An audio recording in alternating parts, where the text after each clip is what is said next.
Well, welcome everybody. It's great to be here, and it's great to have all of you here, to students and faculty, to colleagues from around the university, to friends of the LBJ Library and the LBJ School. It's a very special event for us and for me personally to have Secretary Madeleine Albright here.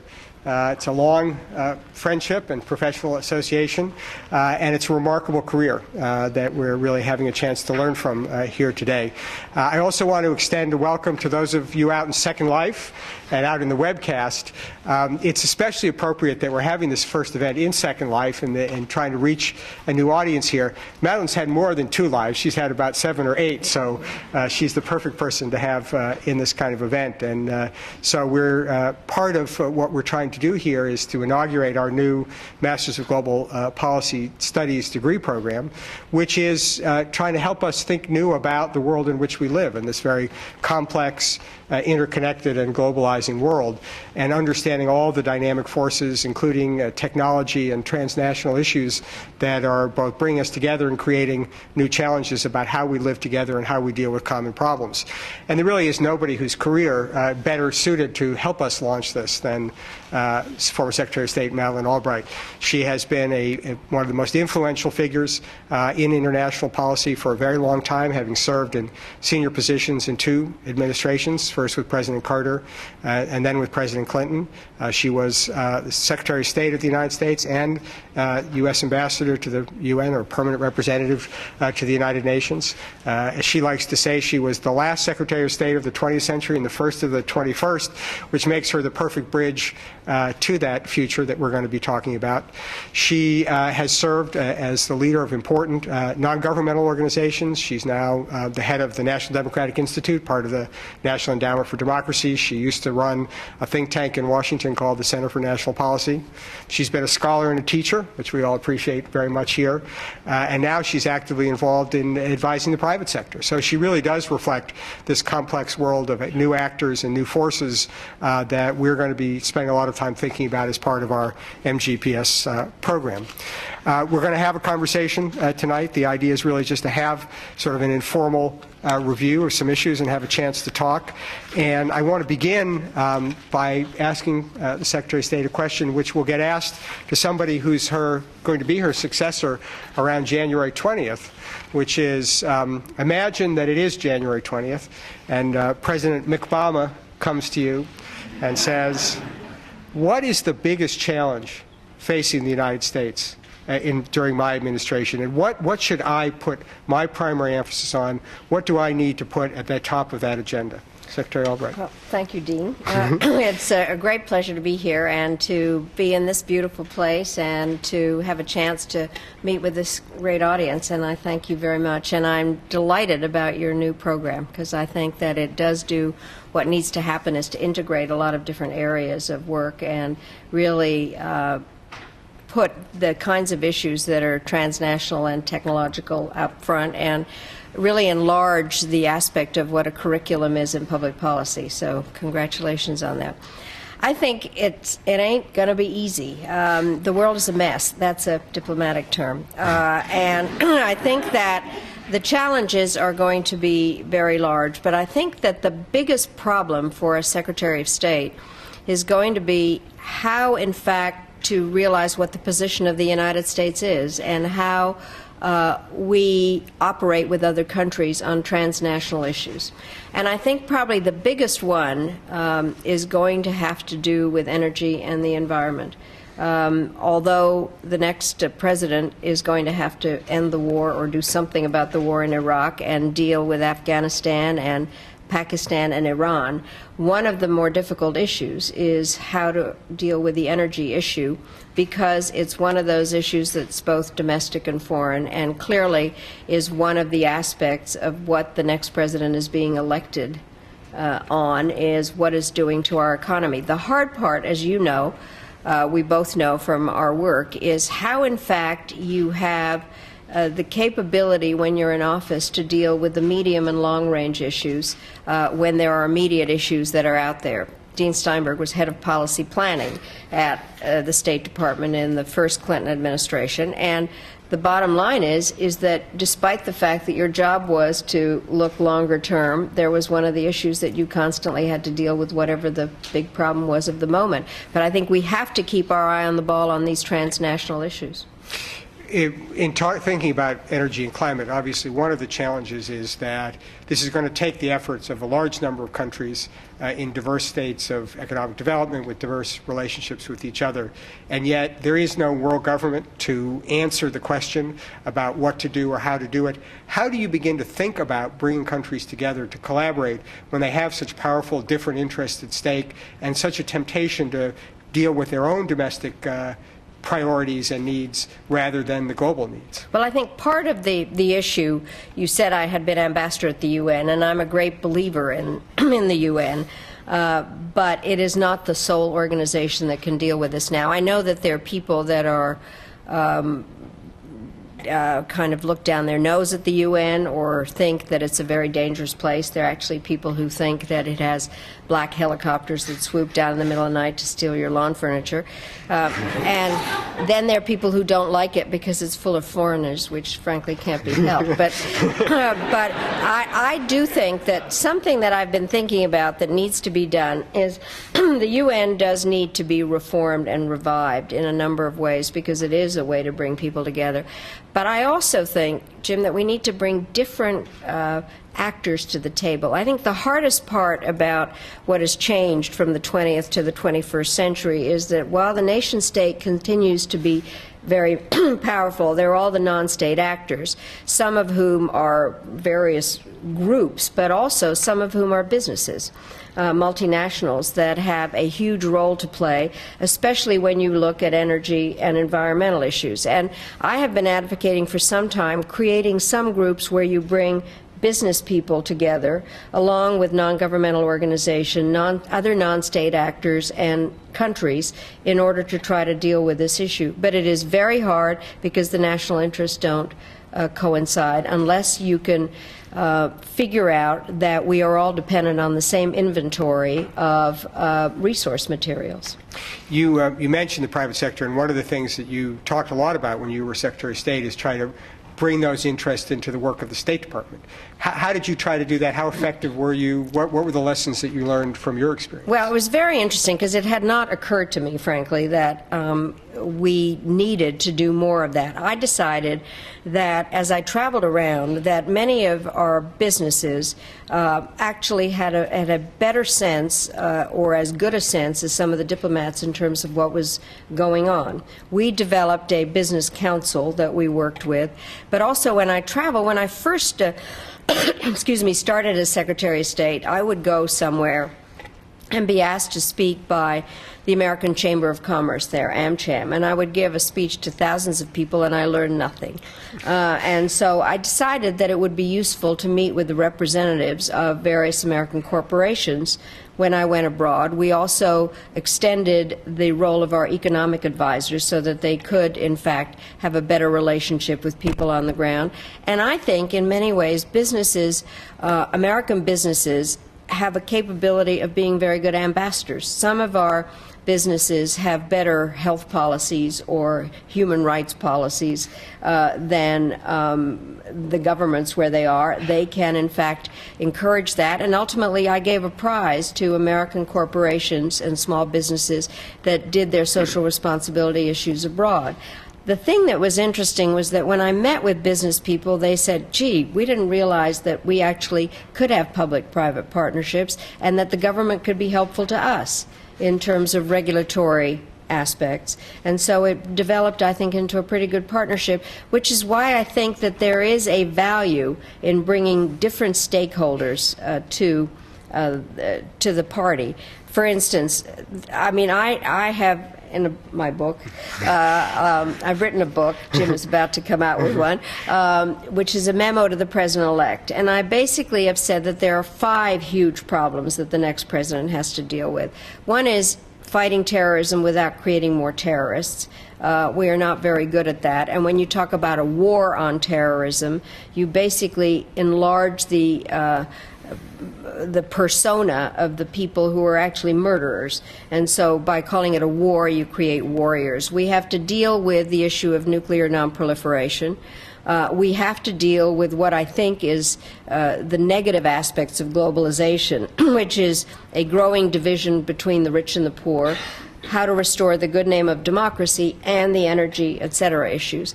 I just came from an Arctic trip, which was very interesting because we brought together people that were non-governmental organization leaders, the environmentalists. We brought together businesses and, in fact, members, elected officials. And it was a very interesting example of bringing those stakeholders together. You mentioned sort of dealing with the negative aspects of the reactions to globalization. And one of the things you hear, in part in response to the role that American firms and multinationals play internationally, is a kind of backlash, that this is a kind of a made-in-America strategy that benefits us and harms other parts of the world. How, as a spokesperson for the United States in your dealings, how do we overcome that challenge of making globalization seem to be a benefit for others and not just for the haves? Well, first of all, I think one of the things you learn in Negotiations 101 is that you have to put yourself into the other person's shoes. And I think that we need to do that better, of really understanding what it's about. I happen to be a big supporter of the United States and the methods that we use, and I think that it is possible to explain that some of the ways that we operate are actually helpful to other countries. It is not cultural imperialism or whatever.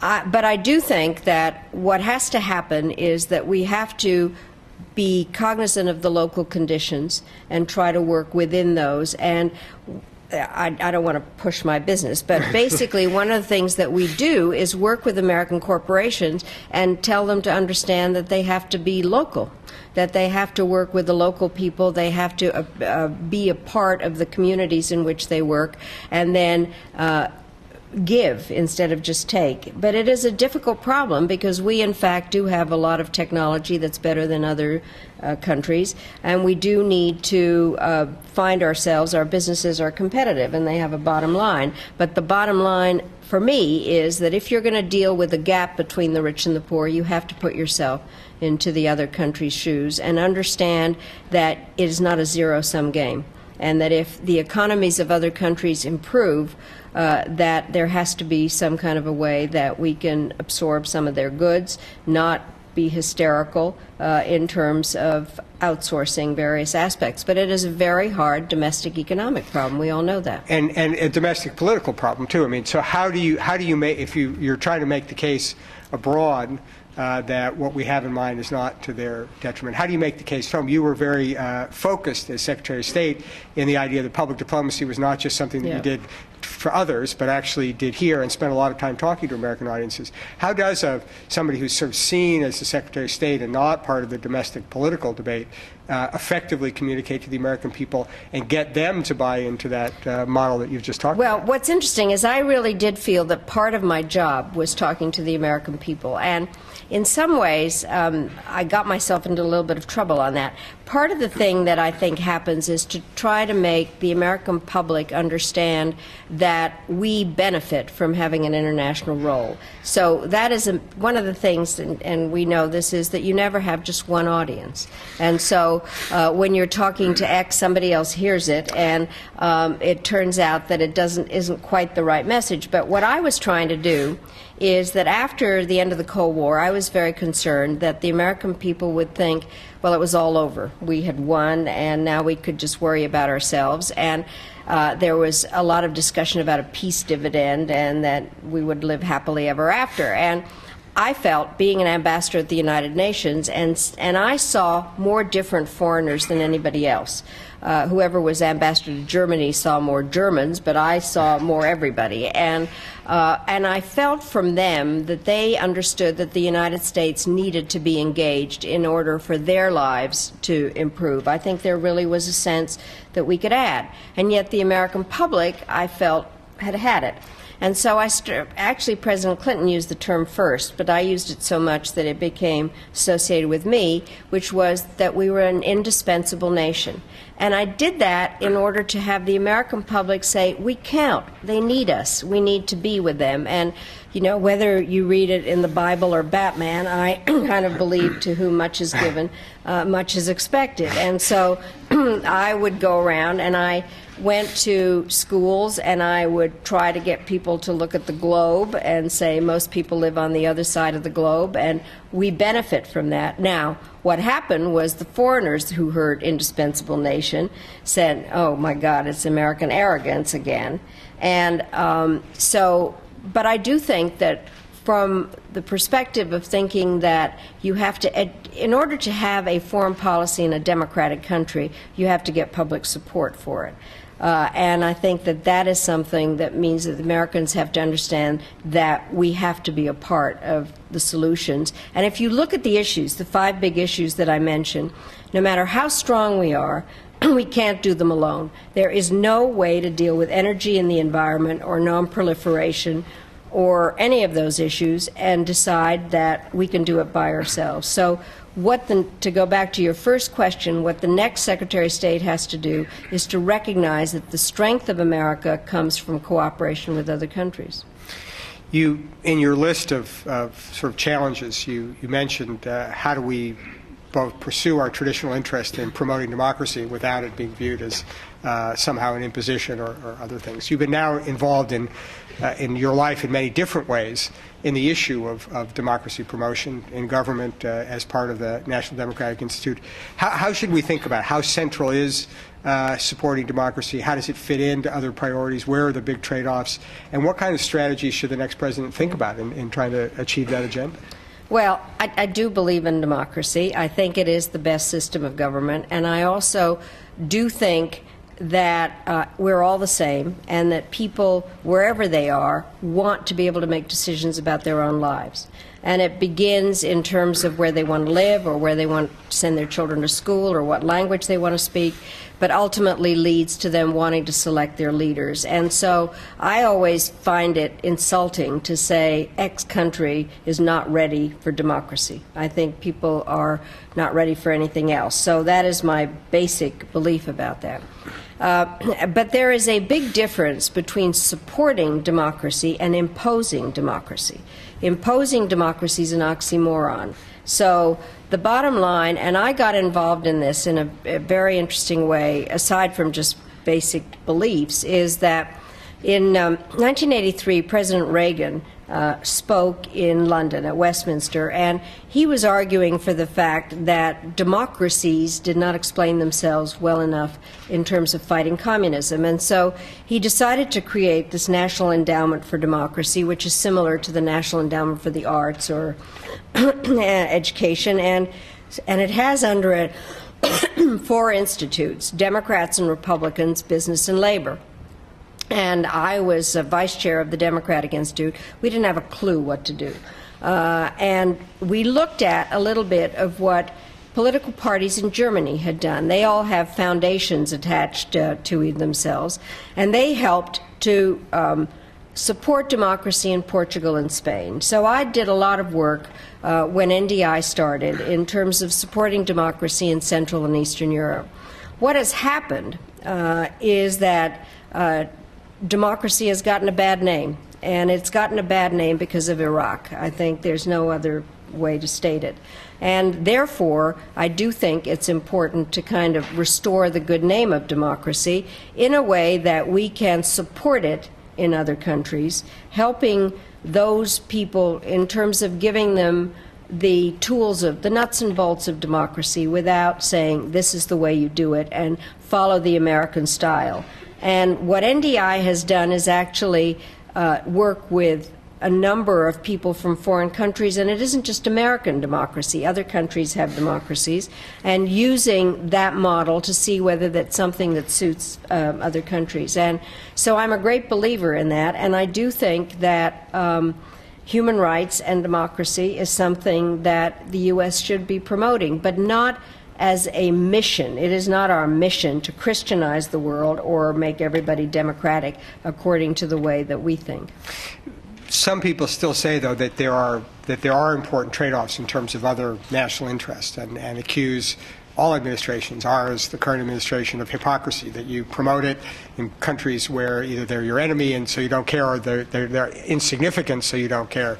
But when it comes to significant countries, we pay less attention to it, that we put other priorities, whether it's security of natural resources or partners in wars. We've got a very poignant case right now in Pakistan, where you have a more democratic government, but one that at least is ambivalent about being aggressive about dealing with the problem of cross-border incursions and the possible presence of terrorists. How should we think about that? I mean, how do you deal with these multiple interests in the short and the long term? The hardest part is the difference between teaching about something and doing it. And talking about what your principles are and then actually having to carry them out. And one of the difficult parts in our line of work is there's this discussion always as to whether you're an idealist or a realist or a pragmatist, and I always thought it was kind of a phony dichotomy, mainly because I didn't know what I was. And so I talk about being an idealistic pragmatist or a pragmatic idealist, but I think you need to have the idea that it's better for countries to be democratic, and if you're looking at it purely from a national interest perspective, the U.S. is better off with countries that are democratic. But one of the real problems, and as this is webcast out, is I have to tell you, consistency is the hobgoblin of small minds. You basically have to be pragmatic about things that you can and can't do. And the hardest part about being a policymaker is their trade-offs. And there are national interests that you have to have, and I think one admits that what happened to us, Pakistan was a very important country when we were in office. There was a government that had been elected democratically, Nawaz Sharif. There was a coup by Musharraf. It was a very important country at the time. We couldn't tell them we wouldn't accept the coup, but we basically said, we want you to move back to constitutional rules. What you hear now, again, is people saying that to the new leadership in Pakistan. But I think there are trade-offs, and I think people need to recognize that that happens in the real world. And there are certain times that there are national interests that you have to weigh as you're trying to figure out where your policy is towards a certain country. China, for instance, I think that we need to have a very strong and important relationship with China. At the same time, I think we need to make clear, as I did in every meeting, you need to do something about your human rights and problems of religious persecution, but we have these issues that we have to deal with you on.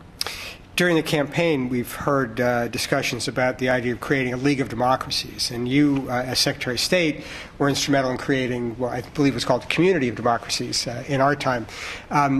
This has been seen by China and others as an attempt to form a new alliance against them, a kind of an alternative kind of Cold War arrangement.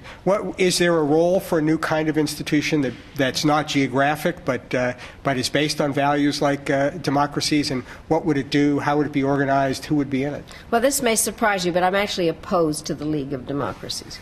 Mainly because it is exclusionary. Now, what we did in terms of creating a community of democracies was to say that it was important for democracies to share best practices, to support each other, but not to create a separate functional organization that was like an alliance or something. What we talked about was the possibility of a democracy caucus within the United Nations. There are all kinds of caucuses in the UN in terms of various regional groups or interest groups. I mean, there's a caucus of small island nations, for instance. Who might disappear. But basically, the idea of a democracy caucus within the UN is different than creating an exclusionary league of democracies that then worries about the security issues. I would not be for that. You've also been very involved with other alliances in your career, and especially as Secretary of State, most importantly of which is NATO. There's been a lot of focus on NATO and what its future is, how well it's doing in Afghanistan, and now this very important dispute about whether NATO should further enlarge, particularly to Ukraine and Georgia. You're also a Russia specialist, so you know a little bit about how Russia has reacted to this and their sense that this is also, just like the League of Democracies, perhaps something engaged against them. Where does NATO fit into this architecture? Should it become, in effect, de facto a kind of League of Democracies as it expands beyond the traditional boundaries of Europe? And how do we deal with the Russian and other objection that this is trying to conquer the world? I think that the important part is to think a little bit about the history of it. NATO did start as an anti-Soviet alliance, strongest military alliance in the history of the world, and the Soviets set up the Warsaw Pact as something that was arrayed against it. Europe I was born in Czechoslovakia, so I feel very strongly about the artificial line that was created down the center of Europe after World War II. And that when the Cold War ended and the Soviet Union disappeared, that we felt that it was important to erase that artificial line. What was interesting was to try to, this was one of the things we did, was to try to figure out what the role of NATO was supposed to be after there was the end of the Cold War. And we had many discussions about the fact of what was the relevance of NATO. And the concept was that it would stay as an alliance and work on what was known as out-of-area issues. That was places that we didn't have, there was not a member. But also that it would, in fact, serve as kind of a political space where countries that believed in civilian control over their military and had democratic practices and principles could find friends and allies. One of the interesting things that I had as an assignment was to go and explain to President Yeltsin that this new NATO was not arrayed against the new Russia. And he said, but you have to understand it's a new Russia. And I said, well, you have to understand it's a new NATO. And the bottom line is we actually left open the possibility that Russia could be a part of NATO if, in fact, it accepted some basic principles. One of the interesting parts was to go around and explain to people in Central and Eastern Europe what the responsibilities were of being a member of NATO, that it was not a charitable organization, that they had to really contribute to it and parts of their defense budget, and that certain responsibilities would come with it. And I think that one of the truly great moments, I was just thrilled when Poland and the Czech Republic and Hungary were made members of NATO. We did it at another presidential library, at the Truman Library, and it was a great moment.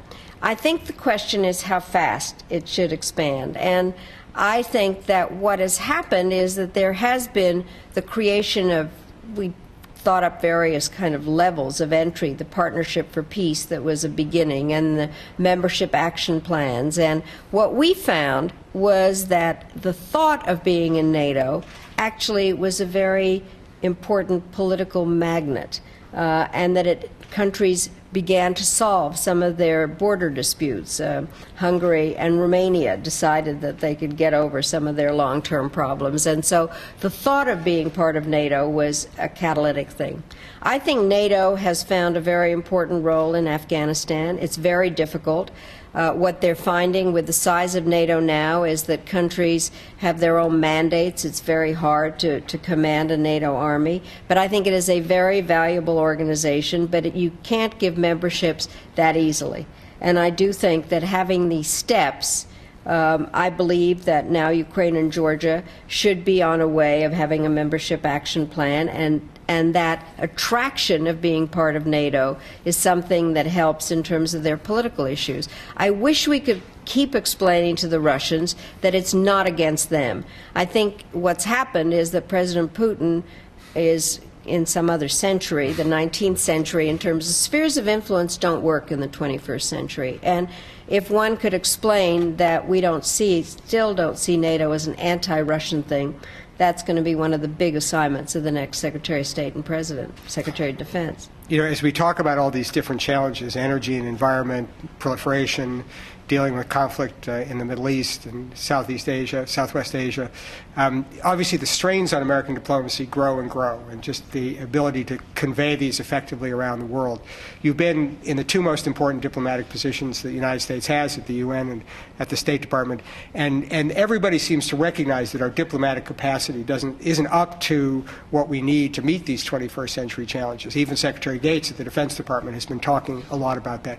Why haven't we been able to step up to the plate? And what will it take to get the kind of resources and the kind of skilled professionals that can conduct 21st century diplomacy? I have to say this is a very peculiar conversation because we do this all the time.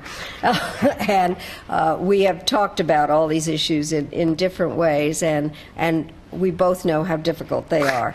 I think one of the hardest parts is that first of all, there are not enough Foreign Service officers. That is one of the basic issues in terms of the basic diplomatic work. The other part that happens is as foreign policy is more than just doing the classic foreign policy issues and requires different kind of knowledge in terms of expertise on issues. You have to have different kinds of people at the State Department. So there are a lot of new civil servants who are actually experts on oceans or experts on arms control or experts on health policy. And you can't expect a Foreign Service officer to be trained in everything. I, in another book, wrote about the fact that I think it's important for our diplomats to understand the role of religion in different countries. And so we are asking a great deal of our diplomatic service. The other part that I think is very evident is it's not a cushy job. I mean, people think of diplomats as going to parties, but the bottom line is that at the time that we were in office, more diplomats had died on the front lines than we were not in a war. But it's a very dangerous job these days. Unfortunately, we've built these embassies that look like forts. And so there's that part. Then there is a very other difficult aspect, is that as we had not been before Iraq in a total war, and I saw this a lot at the United Nations, there were needs for different kinds of people to help in peacekeeping operations and in post-peacekeeping operations that require a lot of different talents, something between somebody in an armored personnel carrier and a retired policeman. And so there are calls for people that can do civil reconstruction and education and a variety of different things, and we're understaffed totally. And the fact that Secretary Gates has called for an increase in the budget of the State Department to do those kinds of issues that are not fully military and need that combination of people that have talents in diplomacy or teaching or reconstruction of buildings. There are a lot of people that are needed for this new 21st century world. Well, let's open up the conversation to you all. And we have microphones at least in two places, one on the left and right here. So questions from the audience, please. This is not a shy group, I know that. Go ahead. If you could just step up to the mic, because our friends in Second Life will only hear you if you're speaking into the microphone. Hi, Secretary Albright. My question was in reference to your experience as ambassador to the United Nations, as well as of course, your experience as Secretary of State. What do you feel is the role of the young policy professionals that are developing at the LBJ School in not just representing the United States as through the Foreign Service or through business and so forth, but what do you feel that their role is in terms of, for instance, the international civil service, working with the United Nations, with international NGOs and so forth? Well, I think that there are huge opportunities there because, first of all, at the United Nations, there are a variety of different kinds of jobs, and they also require some specialization. I have just, for instance, done a very interesting project with somebody you may all have heard of, Hernando de Soto, who's a Peruvian economist, and we had been looking at the legal empowerment of the poor and working with under the auspices of UNDP. And there are people from all kinds of countries that are really experts in development, go and live in countries, understand all of that. There are also the peacekeeping operations, so there are a ton of different opportunities in the UN. I have to say it's not easy to be an American and get a job at the UN, because part of what does happen is that they don't say there are national quotas, but there are issues in terms of hiring across the board internationally. I think NGOs are a huge opportunity also, and more in terms of the kind of work that they do on the ground. And I think not all NGOs are white hats. I mean, some of them, you have to be careful in terms of the ones that you select, but I think that they are truly remarkable when you go out and look at what Doctors Without Borders are doing, or any number of the CARE or Oxfam or a huge number of NGOs. What I think is interesting, and I would hope it goes a little bit to a question you asked in terms of coordination, I wish we could figure out how to coordinate the work of the UN and the NGOs and governments better, because there's a lot of duplication. And I think that is an issue. But there are jobs out there that I think are very interesting, and probably a little bit more freedom in terms of some of the things that can be done through NGOs. Excellent. Yes, right over here, please. Hello, Madam Secretary. I had a question about, I was wondering what your thoughts are on opening of the new interest section in Iran, in Tehran, and where do you hope that would lead to? Well, I am a believer in diplomacy, and I also think that it is very important to talk to people that you disagree with. That's actually what diplomacy is about, and it drives me crazy when people equate diplomacy with appeasement. I can assure you, Dean Steinberg can assure you, that when I went to certain places, it wasn't all lovely. I had some pretty tough conversations with Milosevic. I did with Kim Jong-il and a few other people. Your buddy, Yevgeny Primakov. Yevgeny Primakov. And the bottom line is, it is the way countries talk to each other. And I think that we should have this is my personal view, that we should have an intersection. One of the hard parts, I have to say, we tried in the Clinton administration at a certain stage to have a different relationship with Iran. It was after President Khatami had been elected. We thought that there were opportunities for talking, and I think they missed some signals. But I do think that it is worth having intersections and to have diplomatic relations. What is interesting is the United States has a very different policy on recognition of countries than some others. Some recognize them automatically. We see it as part of our tools of how we deal with countries. But I do think it is I would be for it. Thank you. So we'll alternate sides here, so you're next. First, I want to thank you for gracing us with your presence, and also I'd like to thank you for helping to pave the way for women with political aspirations. My question to you is, what advice would you give to other minorities, specifically minority women with foreign backgrounds, who would like to pursue a political career? Well, I think that no matter who you are, that it's very satisfying, but it's also not easy. And I think that the most important thing is to realize that you have to have the educational background to do it. You can't ask people to just accept you because, I'm going to try not to be political here, just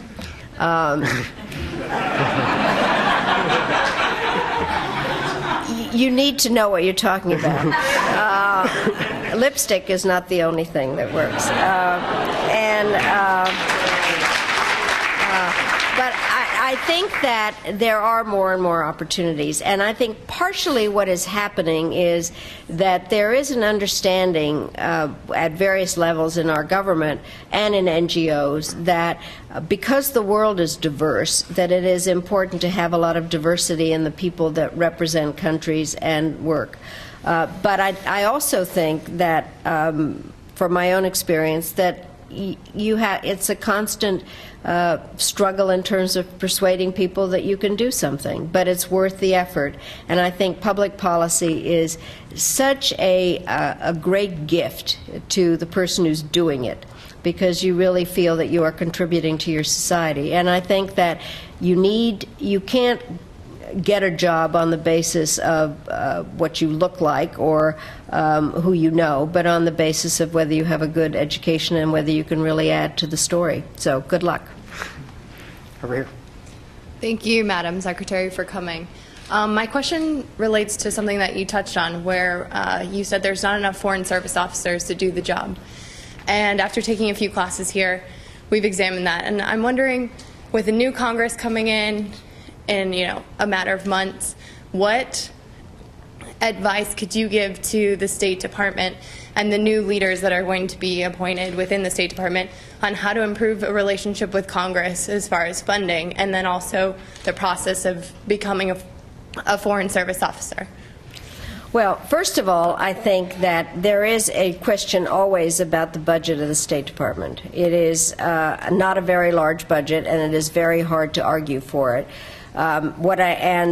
Because the State Department budget is not only just for operations, but for programs. And one of the difficult things that happened to me, for instance, was I loved being Secretary of State, except on August 7th, 1998, when our embassies in Kenya and Tanzania were blown up. And then we had to go through a whole series of issues to spend money on how to build these new buildings. And I went up, and in testifying for the State Department budget, I would say, it used to be that we're robbing Peter to pay Paul, and now we're robbing both of them. And the question was, do you want a building that's secure with nobody in it and no programs, or are we in a position where we have to put our people into insecure buildings? So it's a very hard trade-off. And also, since part of the State Department budget has to do with foreign assistance, which, by the way, if I could ban the words foreign assistance, I would, because putting those two words together is like selling some disease. It's better to talk about national security support. The minute you say national security, it helps. But I think that the budget part of it is very difficult, and it goes back. The fact that Secretary Gates, because the defense budget is so large, is saying that it's important to support the State Department, I think will help.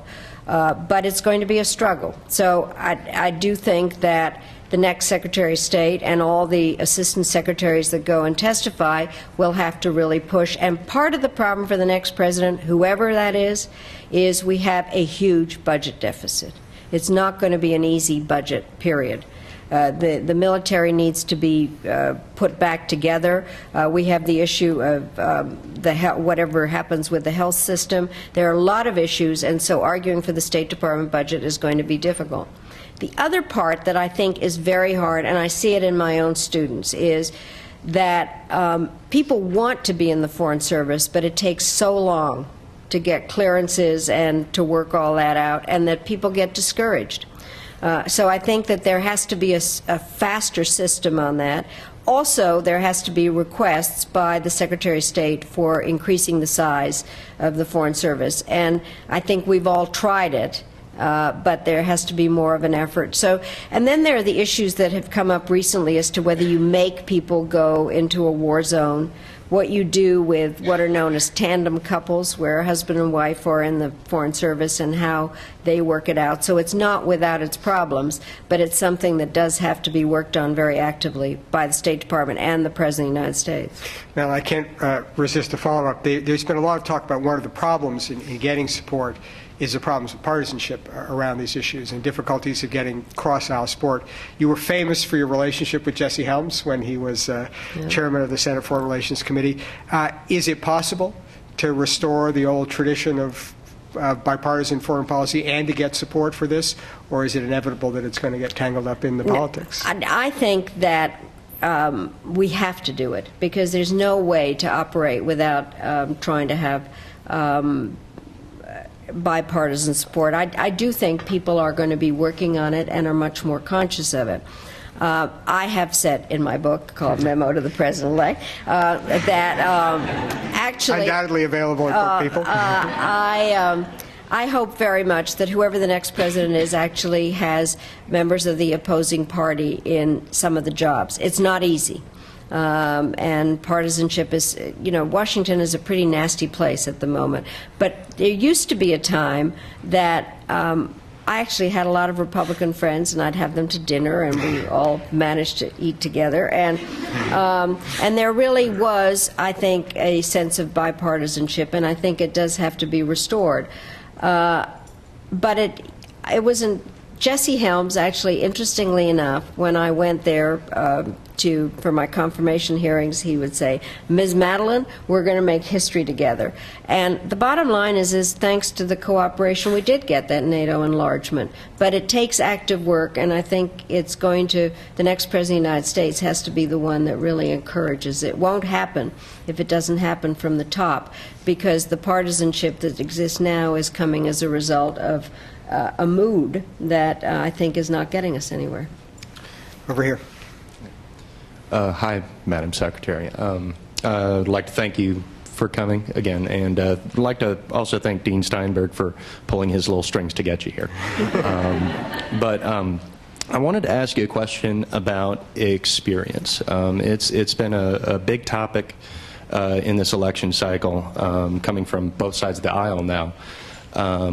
And I wanted to ask you, in particular, what you feel the value of experience is, especially in the world that we're currently in, a world where there is a rapidly accelerating change, and also a world of impending crises and uncertainty, where maybe having the wrong kind of experience might lead you too far down the wrong path. And if you could also maybe tell us a story about someone that you know that maybe has or didn't have enough experience to deal with a certain situation correctly.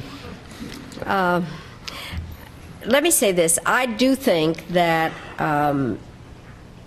it is very important to have people in office, whether it's president or others, who have a curiosity about what is going on in the world, and who have a capability of integrating a lot of different information, and having a desire to listen to different opinions. I have said that I would want a president that was confident but not certain, and that confidence that allows somebody to build on learning from other people, and so that there is the experience of understanding ideas and being open-minded that I think is important. I think there are different kinds of experiences that are useful.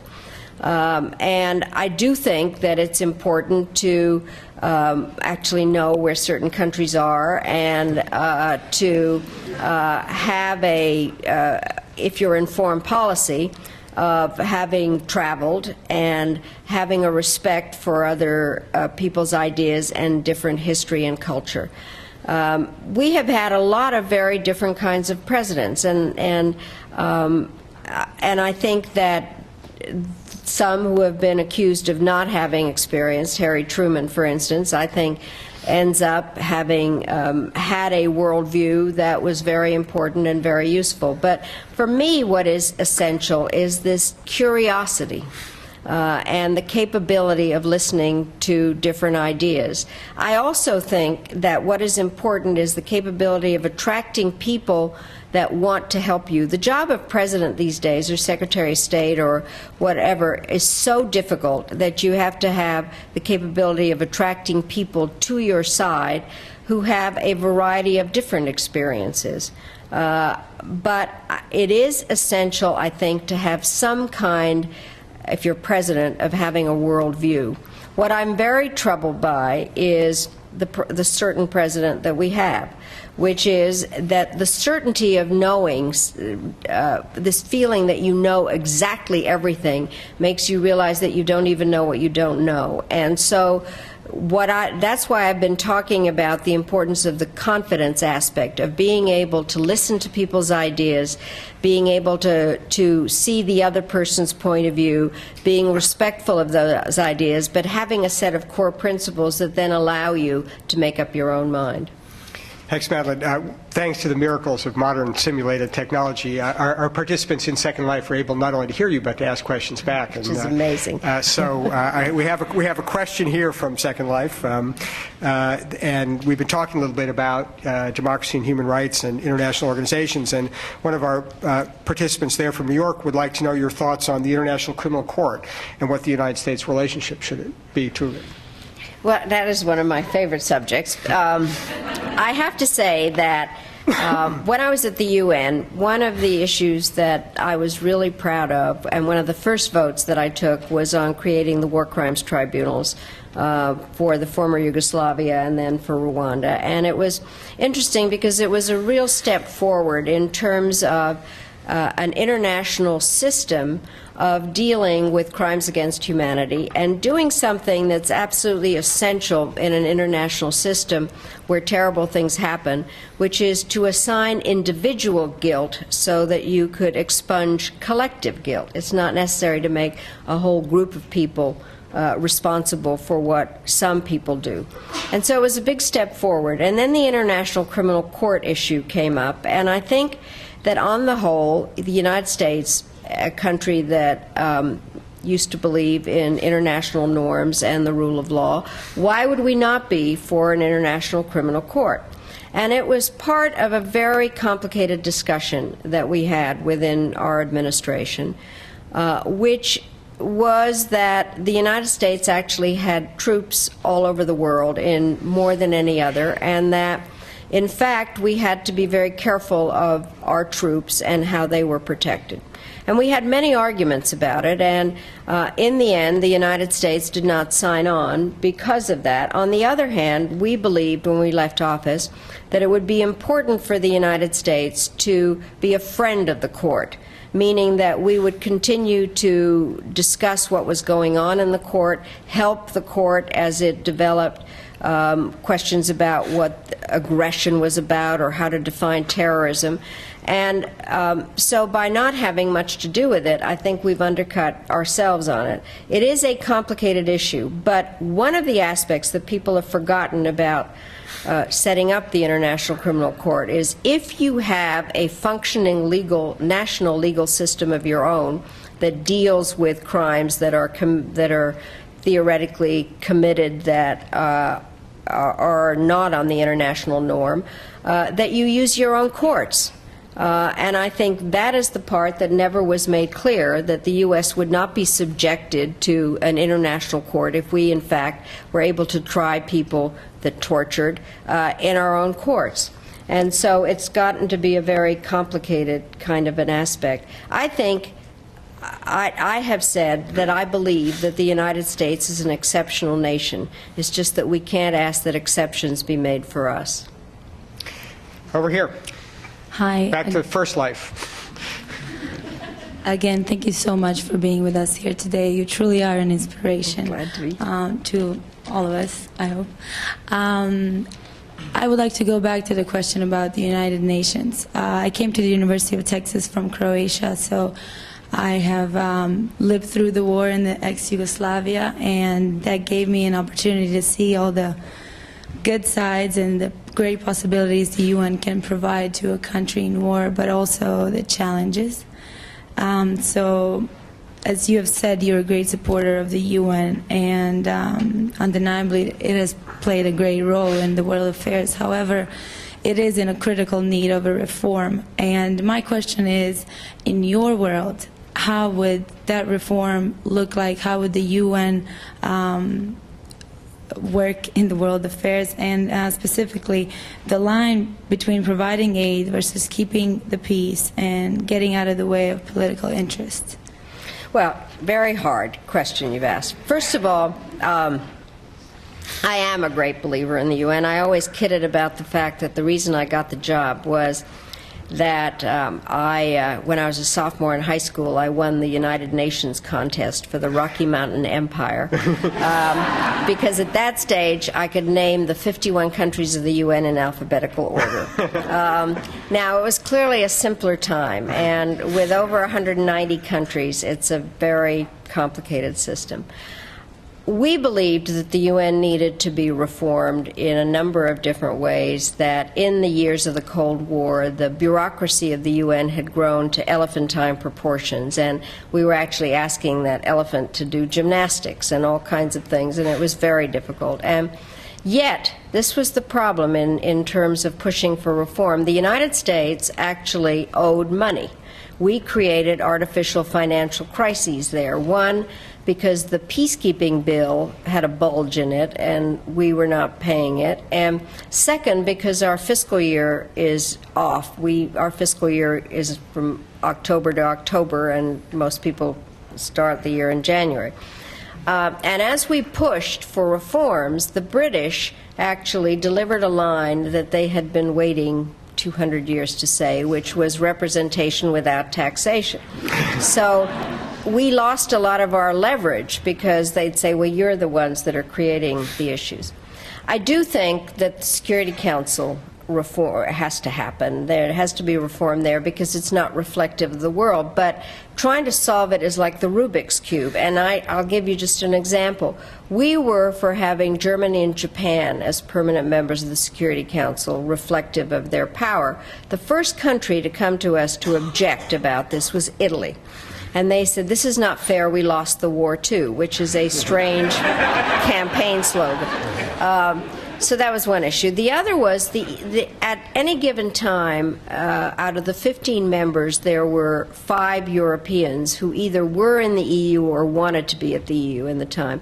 And I would go to a European ambassador and say, I need your help on X vote. And he'd say, I'm so sorry, I can't give it to you because the EU does not yet have a common position.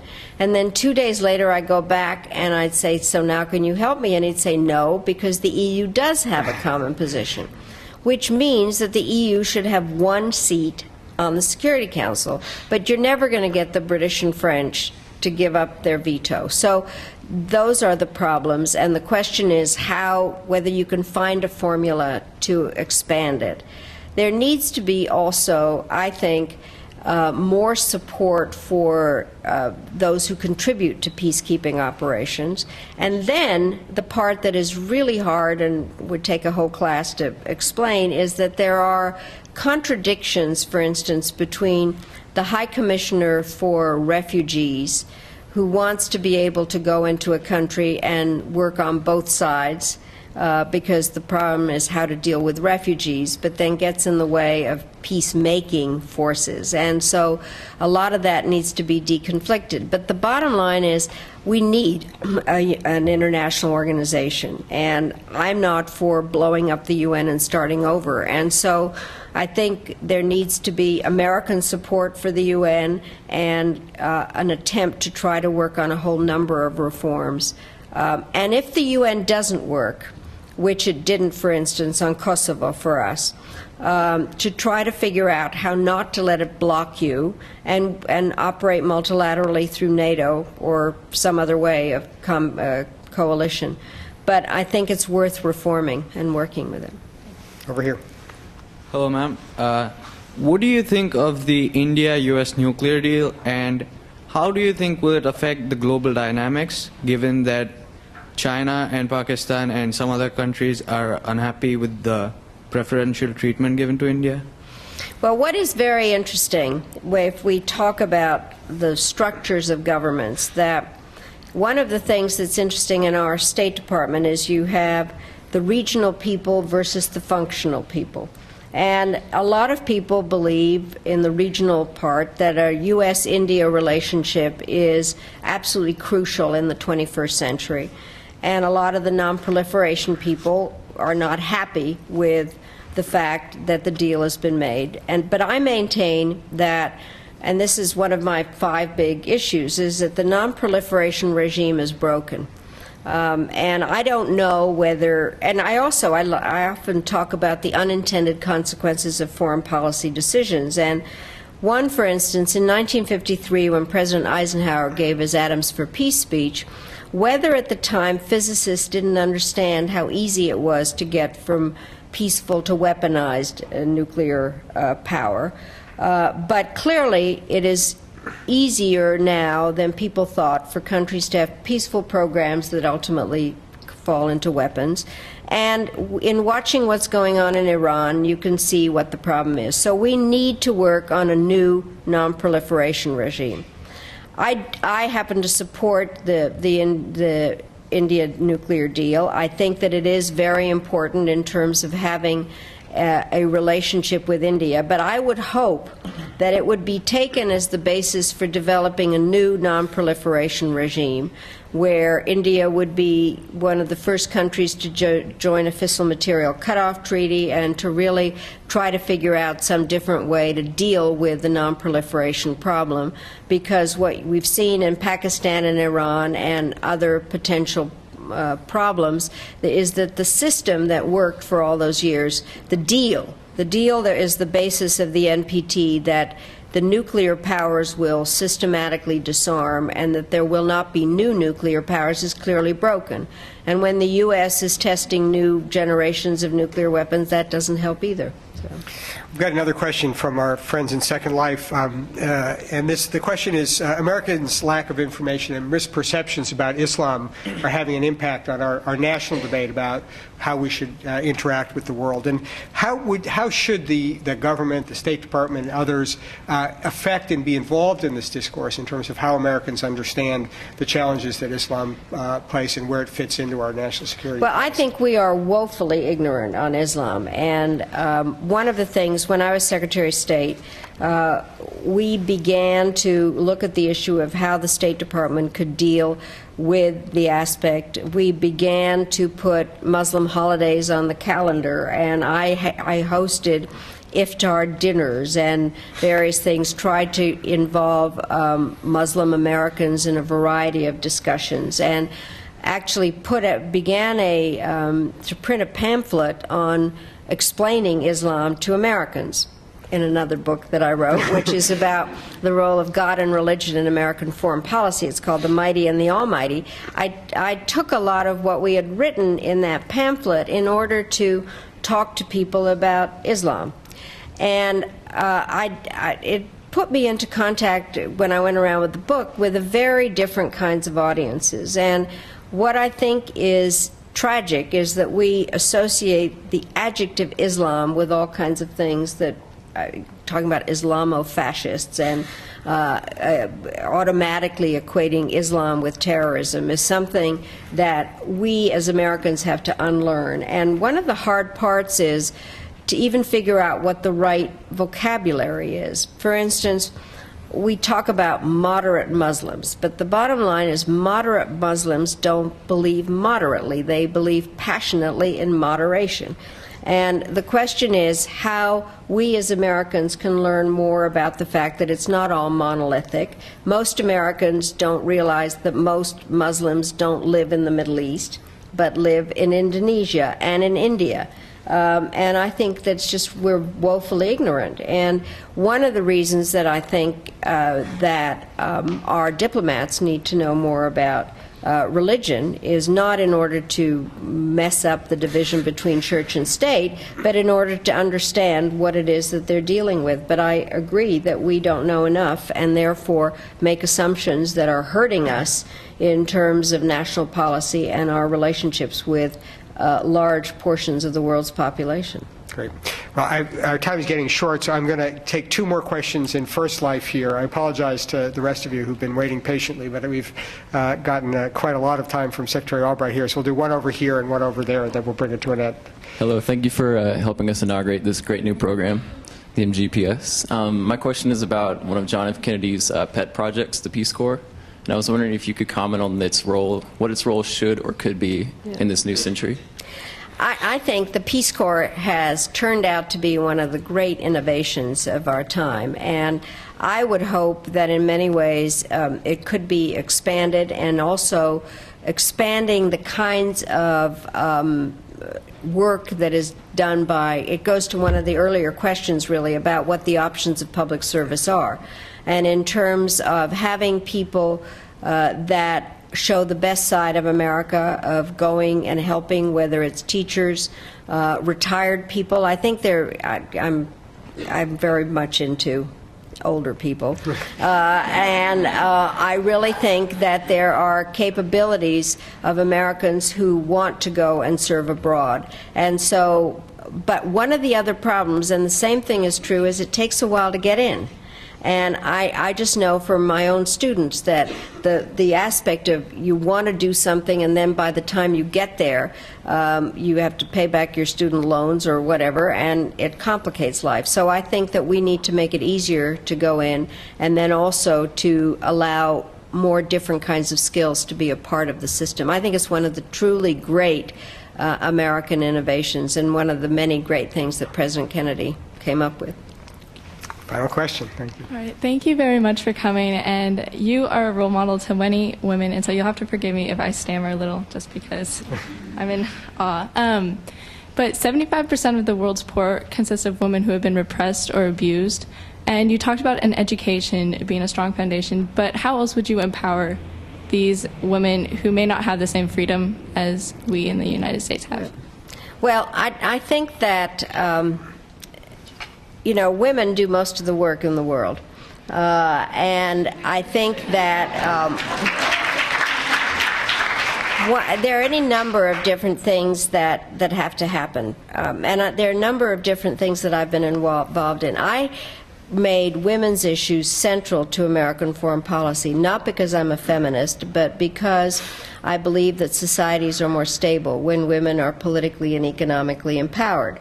And so part of how we do our foreign assistance in many ways has to be set up in a way to improve women's education, to also try to figure out how women, microcredit for women, a whole host of issues. I go back to the point that I made about the work I've done with Hernando de Soto. It is about legal empowerment of the poor, and trying to figure out on a gender basis, among the various things we came up with, was how to make inheritance laws more equitable for women. Then through the National Democratic Institute, we have a whole program, Win with Women, where we have set up a website so that women in politics can in fact communicate with each other in terms of how they can develop a support system.